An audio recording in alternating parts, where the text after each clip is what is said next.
Hello and welcome back to Assetto Corsa for yet another Nordschleife video on the Nordschleife challenge. Thank you very much for joining me in this particular video. Now, last time out we took out the Lamborghini Miura, so we were in the early 1970s, 1971, 1972 I believe.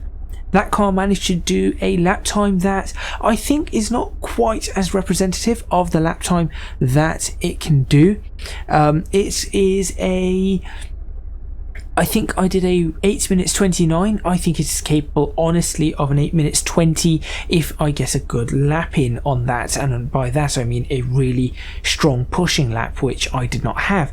This time out we're going to be taking something much slower. And also we're going to be taking something that is a lot newer. This is the Toyota GT86 or the Subaru BRZ from 2000 and I think 2012, 2013, that era. I think it's 2012 is when it came out. This is a 2 litre. It has a 2 litre 4-cylinder boxer engine which produces 197 brake horsepower and 151 foot-pounds of torque, or 205 newton meters of torque, all going to a rear-wheel drive with a 6-speed manual gearbox H pattern. That is 0 to 60 on this car is about 7.5 seconds and a top speed of 140 miles per hour. The wheels, I'm trying to get all the specs out before I drive lest I forget.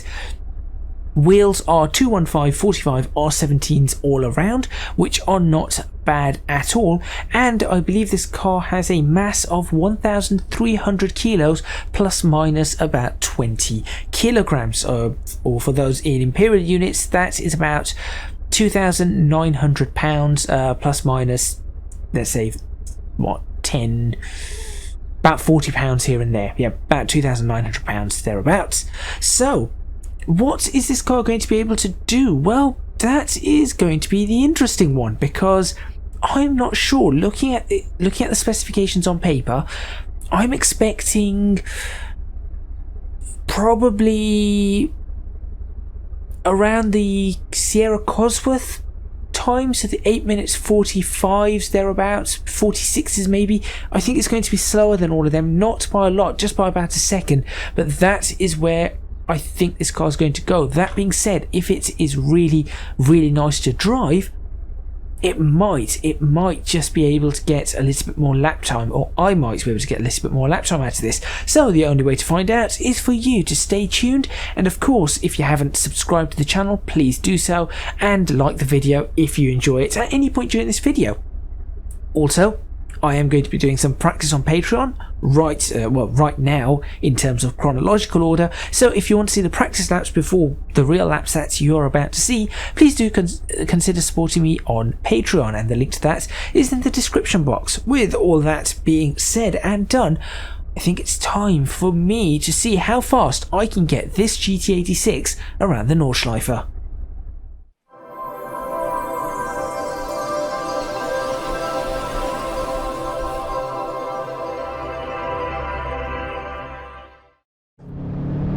Alright, so here we go. You can see the estimated time there. It's not the correct time, but that I do that intentionally. So, what do you think the time's going to be on this car? I won't tell you how much time I slowed down or what of it. So, what time do you think? And I'll let you know what time I think in a moment. This car has been interesting to get a couple of practice laps in on Patreon, I have to admit. And I'm going to say right off the bat, as much as I like this car, it feels quite underpowered. Somebody wasn't thinking 200 brake horsepower in this car does not feel like it's enough. It feels about 30, yeah, probably about 30 horsepower down on what it should have, maybe even 40 horsepower down. 240 horsepower on a car like this would have been fantastic, it really would have, but unfortunately we have 197. Now, I did mention on Patreon, and I'm going to say it here again, in terms of in real life, I would like to have one of these cars, I really would, but the reason I would like to have one of these cars is I would actually upgrade the car a little bit and add more power in. Now, the car comes with eco tyres as well as its street tyres. Now, I'm on the street tyres as per the challenge rules. You'll always see that unless there's another tyre, unless there is no other tyre available, no street tyre available, street tyres will be the one that I take. So that is what I've done here. Now, there is the eco tyres. I'm wondering if the eco tyres would give us a better representation of the car's handling characteristics. Certainly the semi-slicks are not one. If you ever play Assetto Corsa, realistically the semi-slicks is not the real tyre.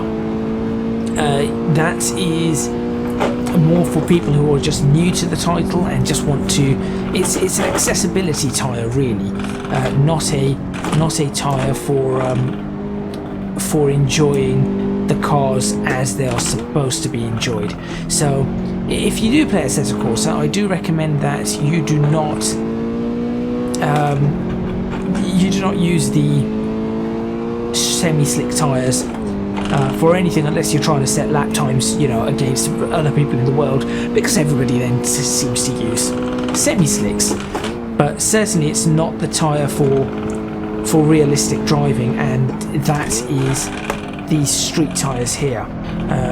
Overcooked it slightly, but this car is so extremely predictable. There's nothing about this car that I've done so far that has not been either my fault or just the car doing exactly what I thought it was going to do. And the problem here is that though it's predictable, it isn't very fast and it isn't very excitable as it does what it's doing.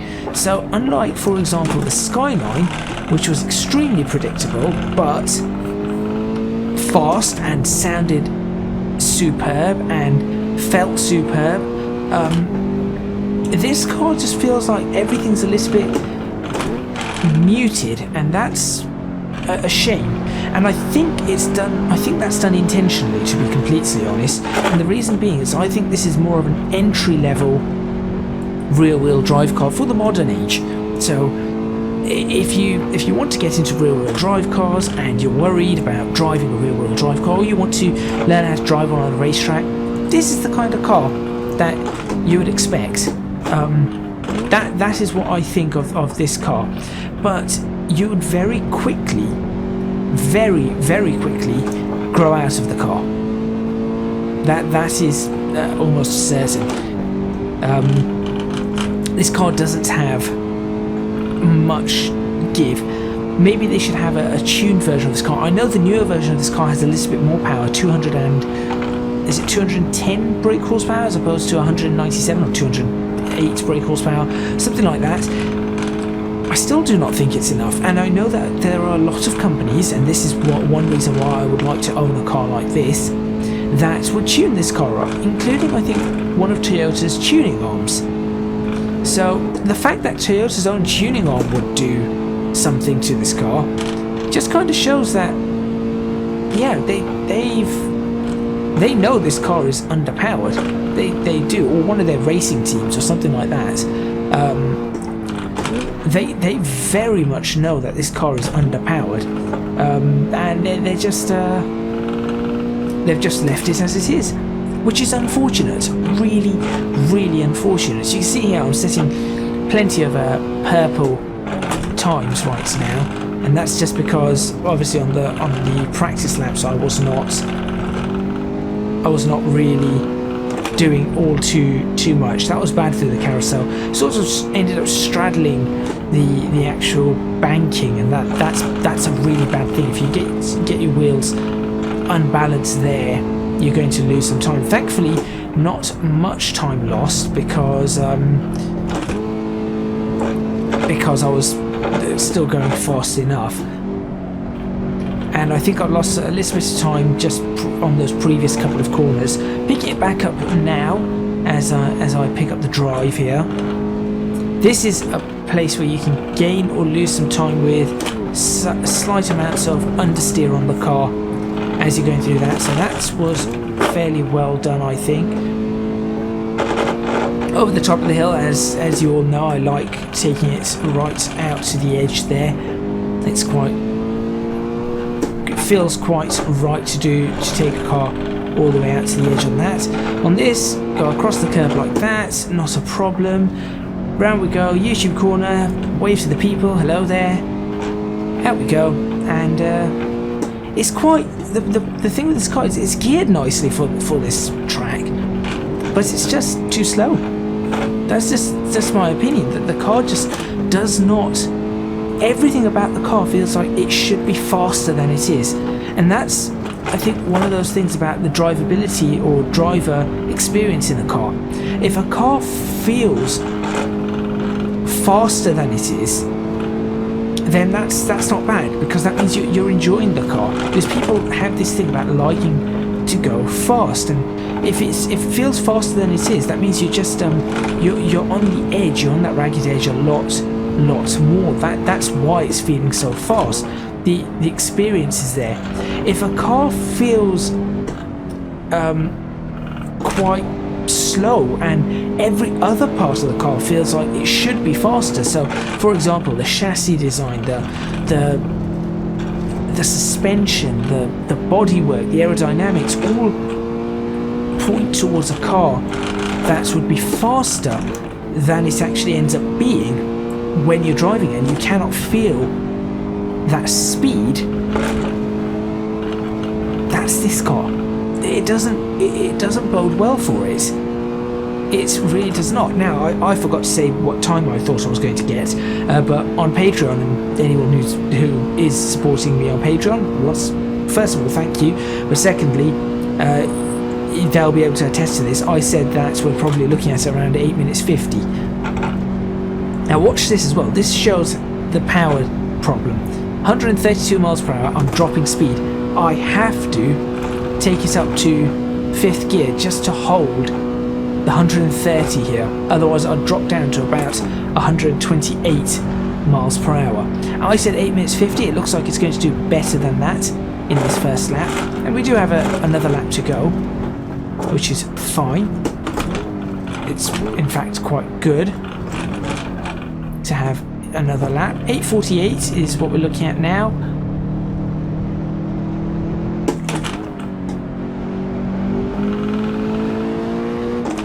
So that was an 8:47.89. That's not too bad actually.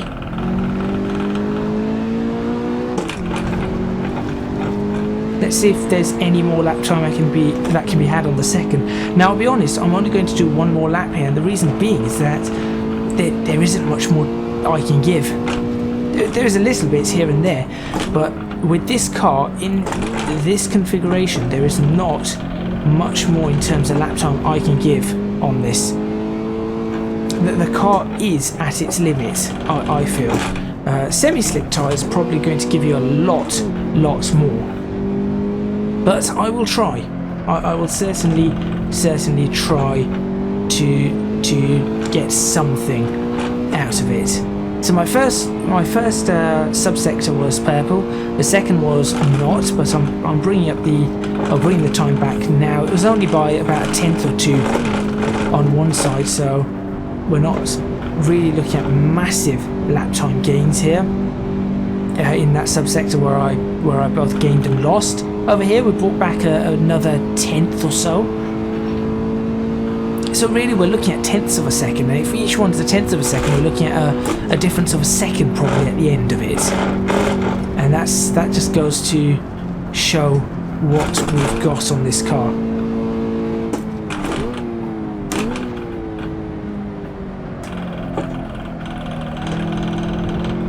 Trying to keep some speed through that. Now see, it's just not, I'm trying a different line, maybe slightly wider.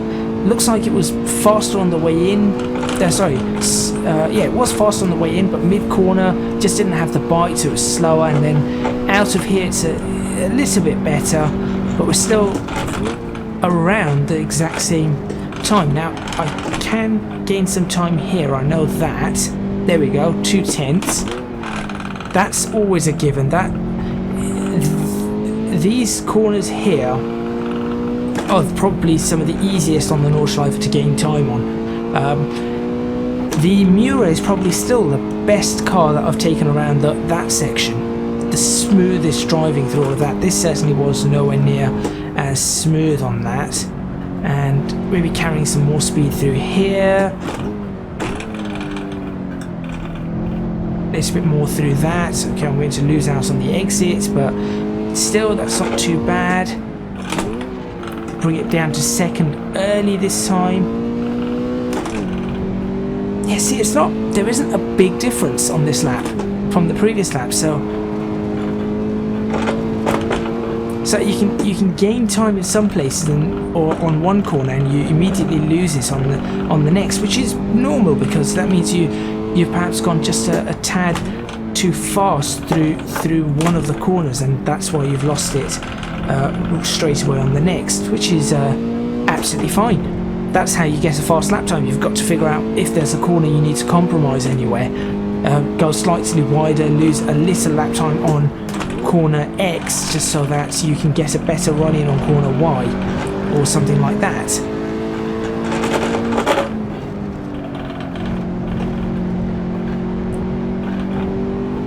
See, it's 0.3 of a second.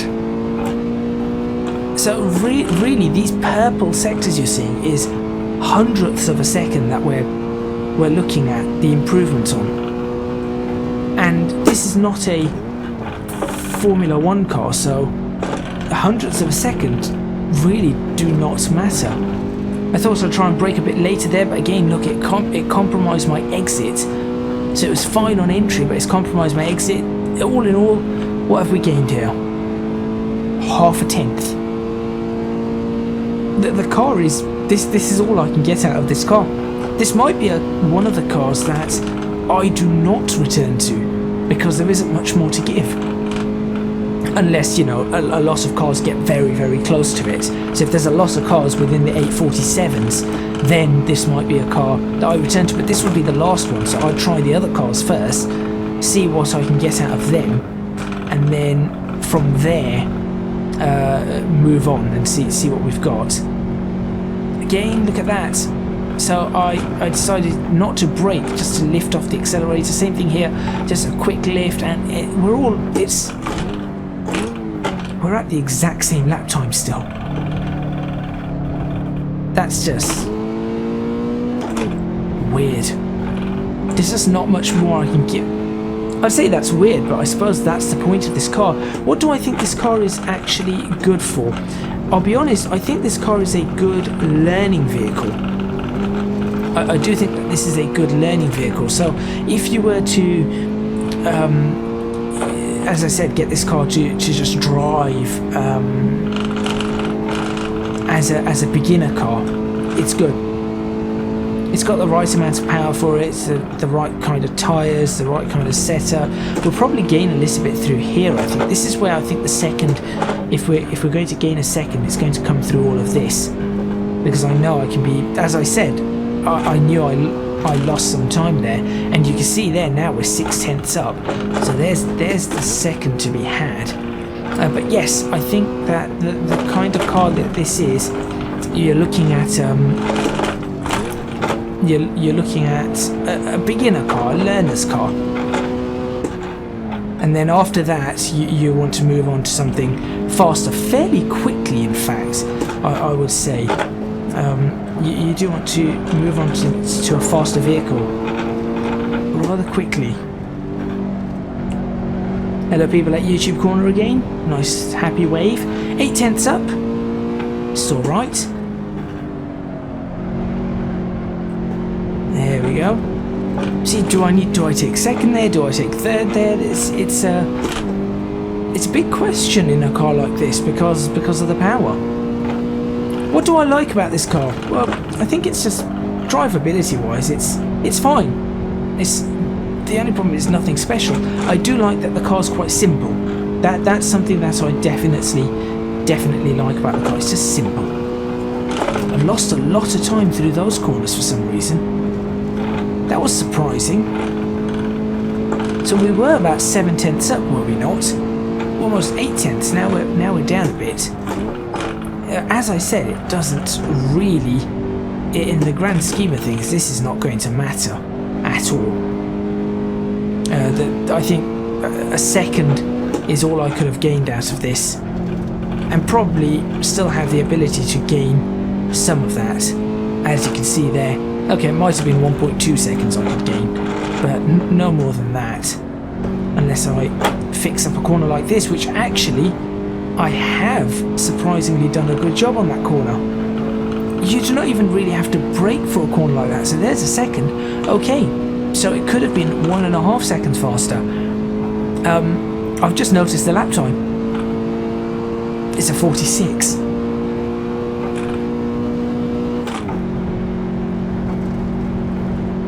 This is going to be close again.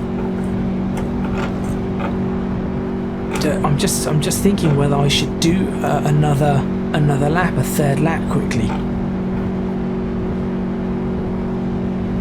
The possibility of doing a third lap and actually beating the, was it the Cosworth that had a 45? I don't think you can do it. I really do not. But you never know. Right, let's push for a third lap. And if it goes wrong, as Leo has pointed out, my third laps tend to go wrong. If it goes wrong, it goes wrong. And then that's that done. But it might not. Because there's enough grip in this car to push it a little bit more than perhaps I have already, and maybe enough to get into that 45 now. I said 50. I might be able to do a little bit more. And when I mean push, I mean really push this car now. So 45.2 is the target time, I believe.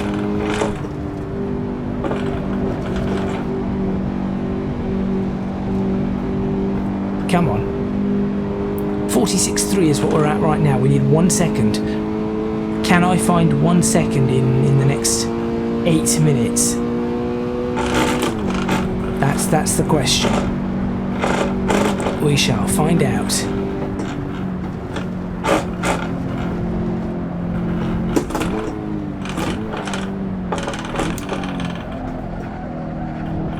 Come on, bit more power, bit more power, bit more power. Right, there's 3/10. We're not getting into the 43s, that's for sure. But the Cosworth is a target now.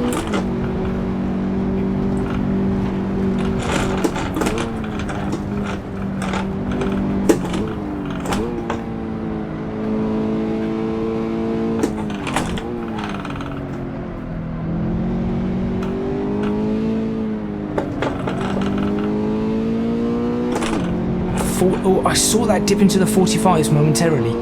I did see that dip into the 45s.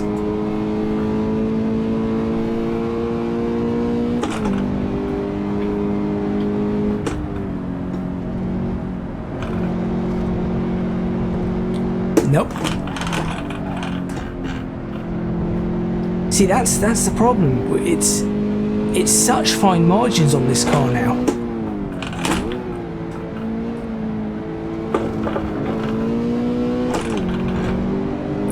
.82, 0.6, this is a, well, 0.082 should I say, 0.036, 0.081. Come on, come on. I'm guessing gaining 0.1 of a second here at places. That's all I'm gaining.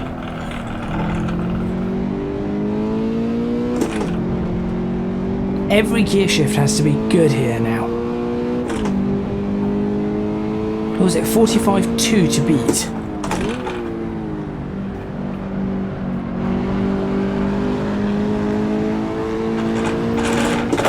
45, yeah, 45.2 I think, not 45.3. 45.2 to beat. We're currently at 45.8. Try and get a better exit out of here, which that was.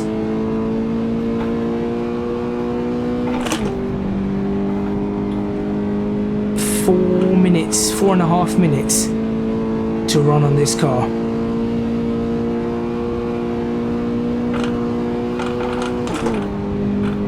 I knew it wouldn't beat the M3 because I know the M3 still has time in it. I'm just wondering what would make this car, apart from a little bit more power, 20, if this car had 20 or 30 more brake horsepower, I think this would beat the M3.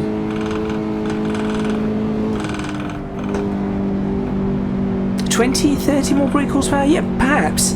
Perhaps 20 to 30 more brake horsepower. That's in Cosworth territory. That is in Cosworth territory. Now I've just got to try and keep it there. That's the problem. And that's not going to be... That's as a lot easier said than done. A lot more easier said than done. Although that being said, I am giving it the ability to hold what it needs to hold. Now I am very much on the edge. Okay, I didn't realise I could gain that much time. 1.8 seconds. Wait. This could go into the 43s. Now there is a serious chance of this going into the 43s.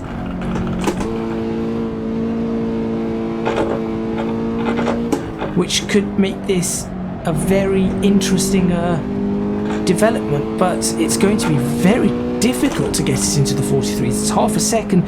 I know half a second people are... Some people who maybe are looking at this thinking half a second is not a lot. You can gain half a second. It's difficult to gain half a second at times. It's so easy to lose a tenth here, a tenth there, and to gain it back is very, very difficult. As you can see, here we go, I'm losing some time here because I've just gone a little too wide, but I'm trying everything I can to gain that back. Hello people, for the last time at YouTube Corner. Now I'm trying to sort out the wheel and everything to try and hold this in some form. Let's try second. No, second doesn't help there. That ruined it. A second does not help.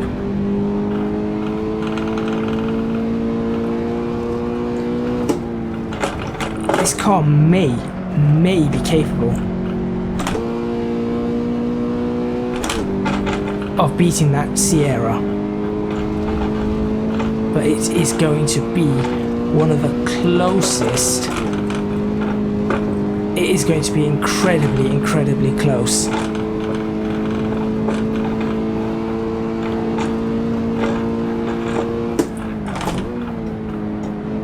I've got to get these final corners almost bang on perfect, which I haven't. But that's okay, I can still, I mean, it just shows that this might be now a car that I need to go back to. Whoa, I've lost a lot of time there somehow. We were in the 44s for a moment. What happened? We're now back down to the 46s. A lot of time lost through this. This is what I mean, this car's, it's so on the limit. You can see that I was at one point, was I 1.5 seconds up? Now I'm down, unfortunately. And this might not actually beat the Sierra anymore. At one point it did have it. Come on. There's no way I can get that lap time back. But there you go. That is that. As soon as lap time is displayed, I mean, that was probably pushing it harder than I have ever pushed one of these before. Around the final set of corners. 46.18. There you go. That's the lap time done and dusted, unfortunately. Okay, this car might be one worth coming back to after I take the Sierra out. So there you go. It goes on the list as a whatever it was. So it goes behind the Sierra, not by much. That was very close. In terms of this car being in terms of drivability for this car, I think I'm going to make it. This is a very simple one for me. It goes around the S1. Now I'm going to put it, I think on that last lap I managed to get a little bit more out of it, and listen, it was a better car to drive on that last lap, towards right pushing every little bit of it. So I'm going to put it ahead of the S1 in this one, because if the S1 I was doing the same with the S1, it would have just been all over the place. Understeering left, right and centre. So I'm going to put it ahead of the S1 for now, but I'm sure I'll be coming back to the S1, and then when I do come back to the S1, there's going to be probably some sort of battle between the two. So there you go, that is the Toyota GT86. Thank you very much for watching. Please remember to hit the like button if you like this video, subscribe to the channel for more videos on the Nordschleife challenge, leave a comment in the comments box below letting me know what you think, and any cars that you wish to add to the list, though there are loads and loads on the list now. Also, if you can do so, please do consider supporting me on Patreon at www.patreon.com/ECGadget. Your support would be massively appreciated. It would really, really help me out. And also, lastly, you can find me on social media at ECGadget LP for both Twitter and Instagram. That is all from me, and I will see you next time in Assetto Corsa for another video on the Nordschleife challenge.